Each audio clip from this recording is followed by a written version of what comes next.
और अब बात कर लेते हैं पश्चिम बंगाल में मुख्यमंत्री और गवर्नर के बीच चल रही खींचतान की। कल विधानसभा का पहला सत्र देखिए हंगामे की भेंट चढ़ा और गवर्नर ने अभिभाषण भी नहीं पढ़ा, लेकिन मुख्यमंत्री ममता बनर्जी और गवर्नर जगदीप धनखड़ की दो तस्वीर बेहद दिलचस्प रही, उसे भी देखिए।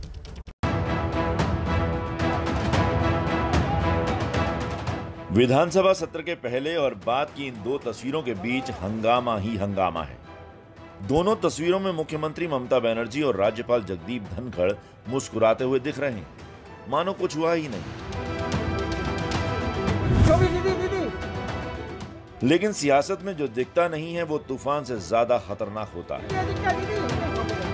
यही तूफान आया पश्चिम बंगाल की 15वीं विधानसभा के पहले सत्र के शुरुआती दिन। 2 बजे राज्यपाल का अभिभाषण होना था, लेकिन हुआ नहीं। अगर कुछ हुआ तो सिर्फ हंगामा। राजनीति भी एक शतरंज की बिसात है जिसमें कौन किसको चेकमेट कहेगा ये देखना दिलचस्प होता है। लेकिन पश्चिम बंगाल की राजनीति में जहां एक और राज्यपाल जगदीप धनखड़ ने पहले ही राज्य सरकार द्वारा दिए गए अभिभाषण को पढ़ने से इनकार कर दिया था, उसे जैसे ही पढ़ने के लिए खड़े हुए तो बीजेपी के विधायकों ने इतना विरोध प्रदर्शन किया कि उस पूरे अभिभाषण के समय को 5 मिनट में खत्म करना पड़ा। पूरे बंगाल चुनाव में बीजेपी और टीएमसी के बीच घमासान होता रहा और विधानसभा के अंदर भी इन दोनों ही पार्टियों ने लोकतंत्र की लाज छोड़ हंगामे का दामन पकड़े रखा।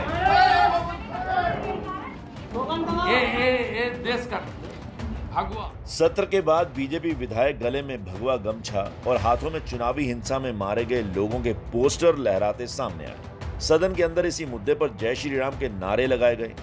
वेल में हंगामा किया गया। Postal violence is a big issue, it's a national issue. इसमें कोई खामियां नहीं होगा, इसमें लड़ाई चलेगा, अंत तक चलेगा। बीजेपी ने जय श्री राम का नारा लगाया तो टीएमसी विधायकों ने जय बांग्ला का। टीएमसी का आरोप है कि बीजेपी की साठगांठ कर राज्यपाल ने अभिभाषण नहीं पढ़ा। ये देखिए अंदर में जो हुआ, this is very unfortunate, uncalled for, illegal and क्या बोलेगा, ये ऐसा नहीं होना चाहिए। आरोपों में कितनी सच्चाई है ये तो पता नहीं, लेकिन ये जरूर पता है कि विधानसभा की परंपरा टूटी है। परंपरा है कि विधानसभा के बजट सत्र की शुरुआत राज्यपाल के अभिभाषण से होती है। अभिभाषण राज्य सरकार तैयार करती है, जिसमें सरकार के कामकाज की उपलब्धियां और आने वाली योजनाओं का जिक्र होता है। लेकिन राज्यपाल धनखड़ ने पहले ही संकेत दे दिए थे कि वो अभिभाषण नहीं पढ़ सकते हैं। दरअसल चुनावी हिंसा को लेकर धनखड़ पहले भी ममता को घेर चुके हैं। अभिभाषण में चुनावी हिंसा का जिक्र नहीं था और इसी को लेकर हंगामा हुआ।